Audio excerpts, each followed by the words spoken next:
जय हिंद। आज की वीडियो हम लोग क्या देखेंगे, एग्जाम्पल नंबर 6 से देखेंगे। देखिए एग्जाम्पल नंबर 6 से क्या दिया है, दर्शाइए कि रूपांतरण w is equal to 5 minus में 4z बटे में 4z माइनस में 2 वृत्त मॉड z को समतल में इकाई वृत्त में रूपांतरित करता है। तो वृत्त का केंद्र भी ज्ञात कीजिए। क्या बोल रहा है, वृत्त की इकाई में यदि वृत्त दे दिया तो वृत्त का हमें त्रिज्या भी निकालना है r का मान, और उसका केंद्र भी निकालना है केंद्र का मान। ठीक, तो इस प्रकार से हमें क्वेश्चन दिया है, को उसका वेरी वेरी एमपी है, क्वेश्चन पूछा गया है। तो हमें वृत्त की त्रिज्या भी निकालना है और उसका केंद्र भी निकालना है।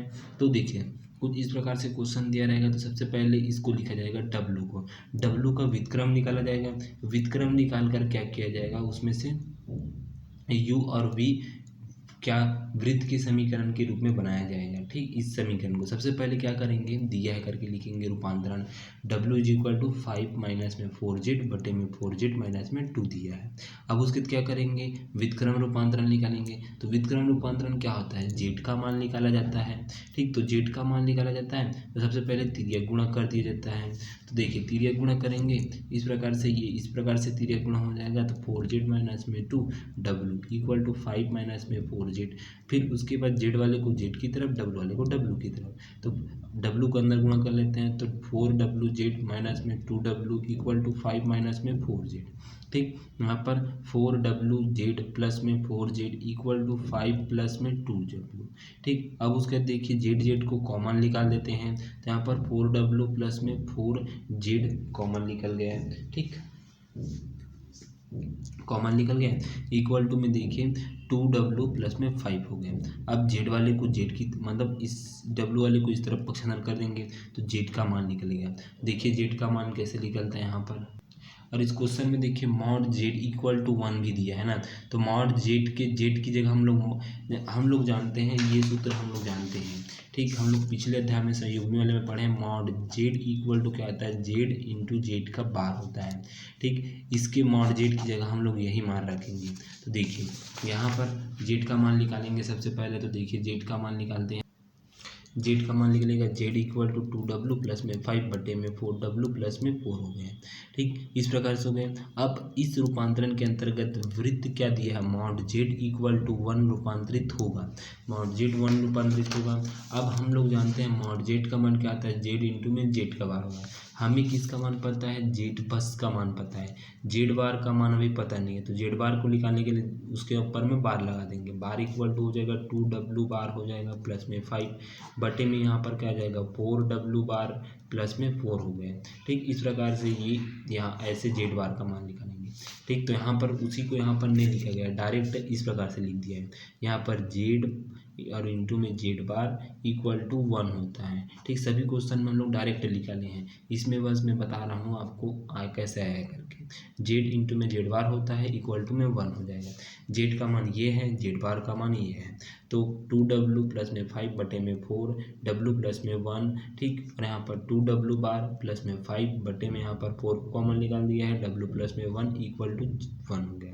अब क्या करेंगे, तिर्यक गुणा करेंगे, इसको तिर्यक गुणा करेंगे तो यहाँ पर देखिए क्या मिलेगा, 4w का बार प्लस में 10w। ठीक, तिर्यक गुणा नहीं करेंगे, ये इसके साथ गुणा हो जाएगा, नीचे वाला नीचे के साथ गुणा हो जाएगा, फिर ये गुणा होकर इस तरफ इधर चला जाएगा। तो उसी को डायरेक्ट हम लोग यहाँ पर लिख दिए हैं, 4w का बार प्लस में 10w प्लस में 10w बार प्लस में 25 हो गया, इक्वल टू में देखिए इसको हम लोग डायरेक्ट गुणा करके इस तरफ भेज के सीधा हल को ही लिख दिए हैं।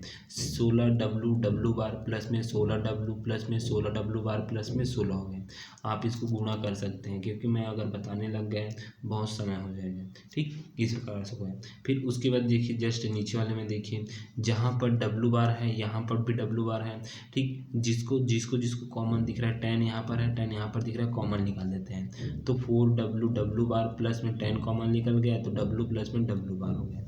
फिर ये 25 का 25 इक्वल टू में देखिए यहाँ पर 16w बार प्लस में यहाँ पर 16 यहाँ पर भी दिख रहा था सेम, यहाँ पर भी, तो 16 को कॉमन निकाल दिए, w प्लस में w बार प्लस में 16 हो गए। तो यहाँ पर देखिए अब इस तरफ इक्वल टू में है, देखिए इस तरफ आएगा तो माइनस में आ जाएगा। यहाँ पर 4w बार माइनस में 16w डब्लू बार प्लस में 10 डब्लू डब्लू का बार हो गया।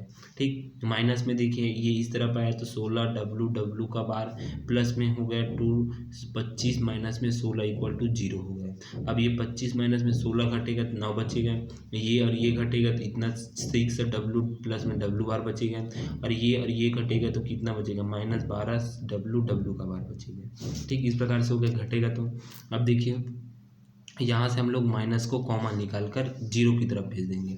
माइनस कॉमन निकालें तो 12 डब्लू डब्लू का बार प्लस में हो जाएगा 16 डब्लू प्लस में डब्लू का बार माइनस में 9 इक्वल टू 0 हो गया। तो यहाँ पर देखिए अब 12 दिख रहा है तो ऊपर नीचे हम लोग 12 का भाग कर देते हैं दोनों पक्षों में। दोनों पक्षों में 12 का भाग करेंगे तो 12 बटे में 12 हो गया, डब्लू प्लस डब्लू का बार प्लस में 16 बटे में 12 डब्लू प्लस में डब्लू बार माइनस में 9 बटे में 12, ठीक, इक्वल टू 0। तो यहाँ पर 12 एकम 12 कट जाएगा, यहाँ पर 6 दूनी 12 कट जाएगा, यहाँ पर 3 3 9 और 3 चौक 12 कट जाएगा।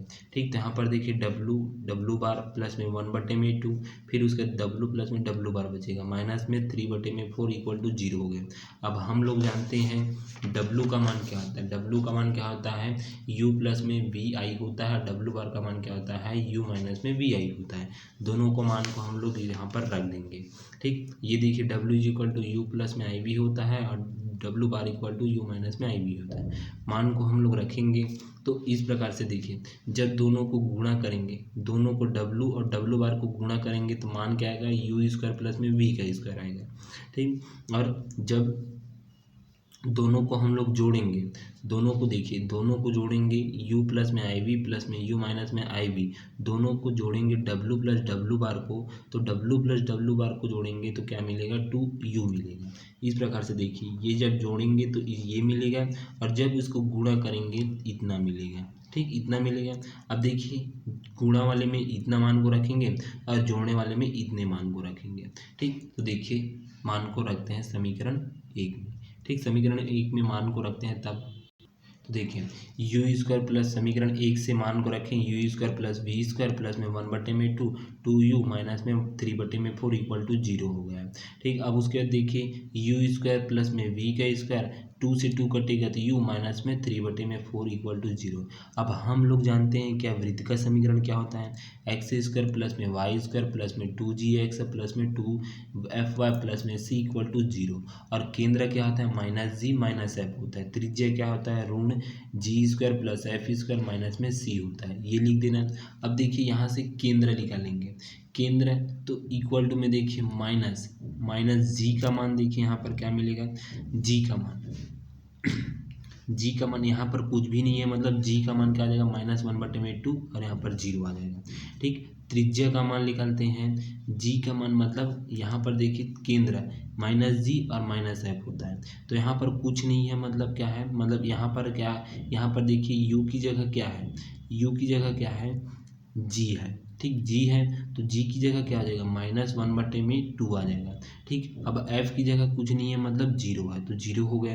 ठीक, अब त्रिज्या का मान निकालते हैं, त्रिज्या का मान क्या होता है ऋण g square plus f square plus में सी होता है। तो जी का मान पता है, एफ का मान पता है और सी का भी मान पता है, सी का मान ये होता है। ठीक, -1 3 बटे में 4, यहाँ पर देखिए ऋण -1 बटे में 2 का होल स्क्वायर फिर प्लस में 0 का होल स्क्वायर माइनस में -3 बटे में 4 हो गया। ठीक, इक्वल टू में देखिए जब इसको करेंगे तो 1 बटे में 4 माइनस माइनस प्लस हो जाएगा, ये माइनस माइनस प्लस तो 3 बटे में 4 हो गया। तो इक्वल टू में देखिए लघुत्तम क्या मिलेगा 4 और 3 प्लस में 1 मतलब 4, ऋण में ऋण 1 से 1 कटेगा तो यहाँ पर 1 बचेगा। अर्थात केंद्र हमें क्या क्या मिलेगा, क्वेश्चन में बोला था केंद्र निकालना है और त्रिज्या निकालना है, तो केंद्र हमें -1 बटे में 2 और 0 मिलेगा और तथा त्रिज्या क्या मिलेगा 1 मिलेगा। ठीक, तो इस प्रकार से आपको यहाँ तक बनाना है। ठीक, इस क्वेश्चन को। ठीक, वेरी सिंपल है, बहुत अच्छा क्वेश्चन है।